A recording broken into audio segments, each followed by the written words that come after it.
അഴിമതിക്ക് പഞ്ഞമില്ലാത്ത നാടാണ് തമിഴ്നാട്. നമുക്കറിയാം, നമ്മുടെ തൊട്ട് അയൽ സംസ്ഥാനത്ത് നിന്ന് സഹസ്ര കോടികളുടെ അഴിമതികൾ റിപ്പോർട്ട് ചെയ്തിട്ടുണ്ട്. അഴിമതി കേസുകൾ പുറത്തു വന്നിട്ടുണ്ട്. ഇപ്പോഴിതാ ഏറ്റവും ഒടുവിൽ നമ്മുടെ മഹാനായ, നമ്മുടെ ബഹുമാനപ്പെട്ട കേരള മുഖ്യമന്ത്രി പിണറായി വിജയൻ്റെ ഏറ്റവും അടുത്ത സുഹൃത്തു കൂടിയായ MK സ്റ്റാലിൻ ഗവൺമെൻറ് നടത്തിയ മറ്റൊരു വലിയ അഴിമതി, തമിഴ്നാടിനെ പിടിച്ചുകുലുക്കിയ ഒരു അഴിമതിക്കഥ പുറത്തു വന്നിരിക്കുകയാണ്. ഇത് സംബന്ധിച്ച് പത്രങ്ങളിൽ വാർത്തകൾ വന്നിരിക്കുന്നു.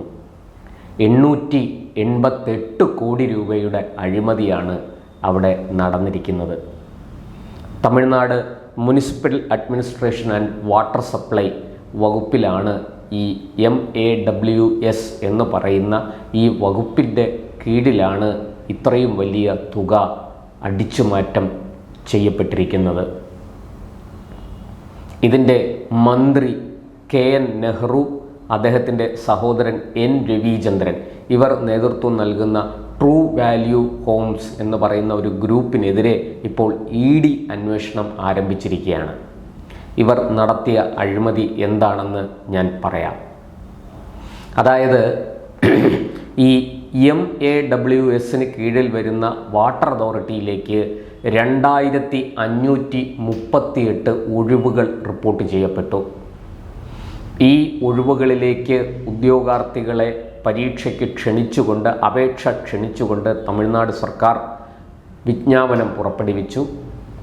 അങ്ങനെ ഏതാണ്ട് 1,12,000 പേർ അവിടെ ഈ പോസ്റ്റിലേക്ക് 2538 ഒഴിവുകളിലേക്ക് അപേക്ഷ സമർപ്പിച്ചു.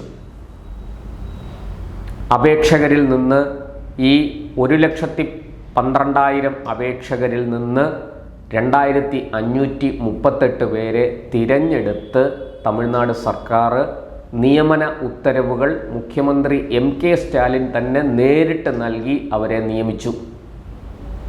പിന്നീടാണ് ഇത് സംബന്ധിച്ച അഴിമതി പുറത്തു വരുന്നത്. ഈ 2538 പേരിൽ നിന്നും 35 ലക്ഷം രൂപ വീതം ഈ മന്ത്രിയും അദ്ദേഹത്തിൻ്റെ സഹോദരനുമൊക്കെ ചേർന്ന് കൈക്കൂലിയായി കൈപ്പറ്റിക്കൊണ്ടാണ് ഇവർക്ക് നിയമനം നൽകിയത് എന്ന വിവരമാണ് ഇപ്പോൾ പുറത്തു വരുന്നത്. തമിഴ്നാട്ടിലെ പത്രങ്ങൾ, ഇംഗ്ലീഷ് പത്രങ്ങളടക്കം ഇത് റിപ്പോർട്ട് ചെയ്തിട്ടുണ്ട്. ഇതേ ചുറ്റിപ്പറ്റിയാണ് ഇപ്പോൾ ED അന്വേഷണം ആരംഭിച്ചിരിക്കുന്നത്. അതായത് വളരെ സിസ്റ്റമാറ്റിക്കായിട്ട്, വസ്തുതാപരമായിട്ട് അഴിമതി, അതിൻ്റെ ഒരു നെറ്റ്വർക്ക് തന്നെ, ഒരു വലിയ വല വിരിച്ചിരിക്കുകയാണ് ഈ മന്ത്രിയും അദ്ദേഹത്തിൻ്റെ സഹോദരനും അടങ്ങുന്ന ആ ഗ്രൂപ്പ്. ഒരു അഴിമതിയുടെ വലിയ വല അവിടെ വിരിച്ചിരിക്കുന്നതായിട്ടാണ് ED അന്വേഷണത്തിൽ, പ്രാഥമിക അന്വേഷണത്തിൽ കണ്ടെത്തിയത്. വളരെ ആഴത്തിൽ വേരോടിയിരിക്കുന്ന അഴിമതിയാണ് ഇതെന്നും ED പറയുന്നു. ഇതോടൊപ്പം ഇവർക്കെതിരെ ഒരു ബാങ്ക് തട്ടിപ്പ് കേസ് കൂടെ രജിസ്റ്റർ ചെയ്തിട്ടുണ്ട്. അതിൻ്റെ വിശദാംശങ്ങൾ പുറത്തു വന്നിട്ടില്ല.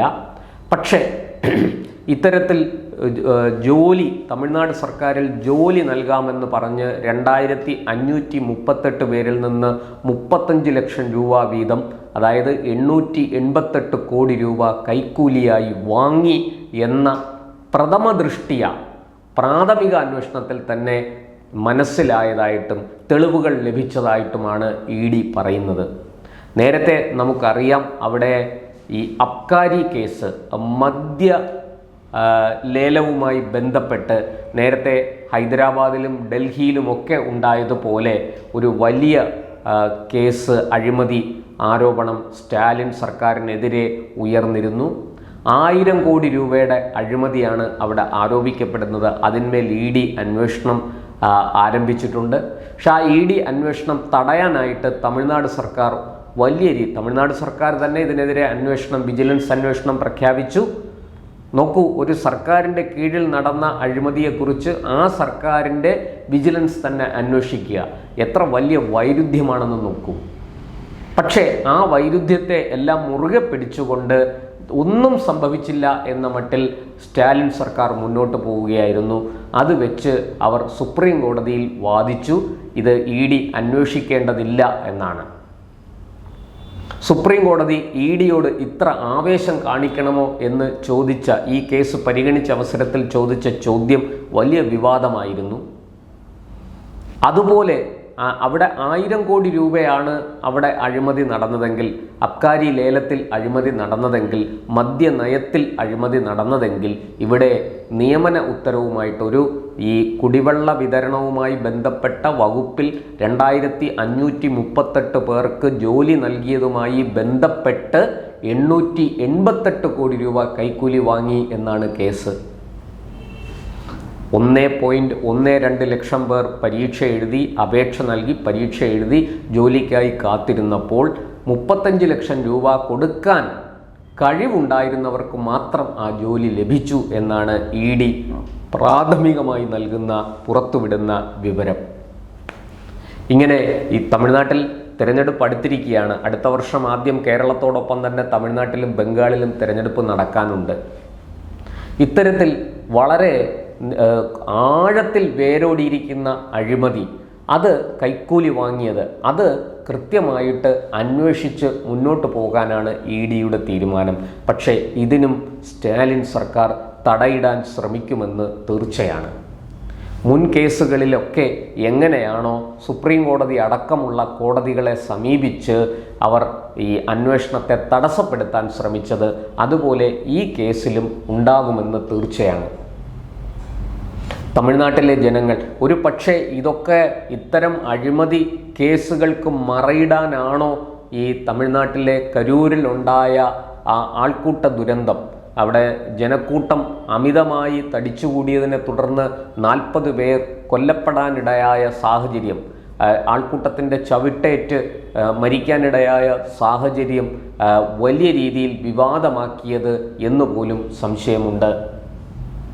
അവിടെ വിജയ് എന്ന നടൻ രൂപീകരിച്ച തമിഴ് വെട്രി കഴകം എന്ന പാർട്ടിയുടെ ഒരു സമ്മേളനത്തിൽ പങ്കെടുക്കാൻ വലിയ ജനക്കൂട്ടം, ലക്ഷക്കണക്കിന് ആൾക്കാർ എത്തിച്ചേർന്നപ്പോഴാണ് ദുരന്തം ഉണ്ടായത്.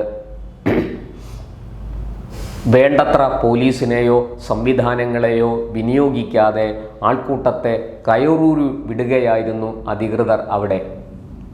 നമ്മുടെ നാട്ടിൽ ആർക്കും ഈ പറഞ്ഞതുപോലെ സമ്മേളനങ്ങൾ നടത്താനുള്ള സ്വാതന്ത്ര്യമുണ്ട്, പ്രത്യേകിച്ചും രാഷ്ട്രീയ പാർട്ടികൾക്ക്. പക്ഷേ അതിന് സുരക്ഷ ഒരുക്കേണ്ടത് അധികൃതരുടെ ചുമതലയാണ്. അത് സംഘാടകരുമായിട്ട് ചേർന്ന് വേണം അത് ചെയ്യാൻ. ഇവിടെ അതുണ്ടായില്ല. നാമമാത്രമായ പോലീസിനെയാണ് അവിടെ നിയോഗിച്ചിരുന്നത്. അവർക്ക് ആ ജനക്കൂട്ടത്തെ നിയന്ത്രിക്കാനായില്ല. നടൻ കൂടിയായ, ഒരുപാട് ആരാധകരുള്ള നടൻ വിജയ് വന്നതും അവിടെ ഈ ദുരന്തമുണ്ടായി. തിക്കിലും തിരക്കിലും പെട്ട് 40 പേരുടെ ജീവൻ പൊലിഞ്ഞു. ആ സംഭവം പോലും ഇത്തരം അഴിമതികൾ മൂടിവെക്കാൻ വേണ്ടി, അല്ലെങ്കിൽ ഇത്തരം അഴിമതി കേസുകളിൽ നിന്ന് ശ്രദ്ധ തിരിക്കാനായിട്ട് സ്റ്റാലിനും DMKയും ഉപയോഗിച്ചു എന്നുള്ള കാര്യം സത്യമാണ്. എന്തായാലും ഇപ്പോൾ ED പുറത്തുവിട്ടിരിക്കുന്ന, അല്ലെങ്കിൽ ED രജിസ്റ്റർ ചെയ്തിരിക്കുന്ന ഈ കേസിനെ സംബന്ധിച്ച കൂടുതൽ വിവരങ്ങൾ ഇനിയും പുറത്തു വരാനുണ്ട്.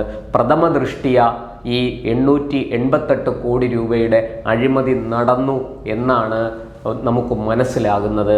അതിൽ ഒരു മന്ത്രിക്കും അദ്ദേഹത്തിൻ്റെ സഹോദരനും അവർ നേതൃത്വം നൽകുന്ന ഒരു ബിസിനസ് ഗ്രൂപ്പിനും പങ്കുണ്ട്, വ്യക്തമായ തെളിവുകൾ ലഭിച്ചിട്ടുണ്ട് എന്നാണ് ED പറയുന്നത്. എന്തായാലും നമുക്ക് കാത്തിരുന്ന് കാണാം ഇതിനും എങ്ങനെയാണ് ഈ അന്വേഷണത്തെ തടയാൻ സ്റ്റാലിനും അദ്ദേഹത്തിൻ്റെ സർക്കാരും DMKയും ഒക്കെ സുപ്രീം കോടതി അടക്കമുള്ള കോടതികളെ സമീപിച്ച് വിധി നേടിയെടുക്കാൻ ശ്രമിക്കുന്നത് എന്നൊക്കെ നമുക്ക് കാത്തിരുന്ന് കാണാം.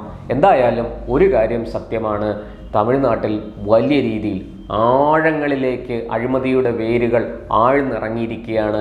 അത് സ്റ്റാലിൻ സർക്കാരിൻ്റെ കഴിഞ്ഞ 10 വർഷത്തെ ഭരണം തമിഴ്നാടിനെ അടിമുടി അഴിമതിയിൽ മുക്കിയിരിക്കുകയാണ് എന്ന ആക്ഷേപം BJPയും AIADMKയും ഒക്കെ ഉയർത്തുന്ന, നടൻ വിജയ് ഒക്കെ ഉയർത്തുന്ന ആക്ഷേപവും ആരോപണവും ഒട്ടും കഴമ്പില്ലാത്തതല്ല എന്ന് നമുക്ക് മനസ്സിലാകും.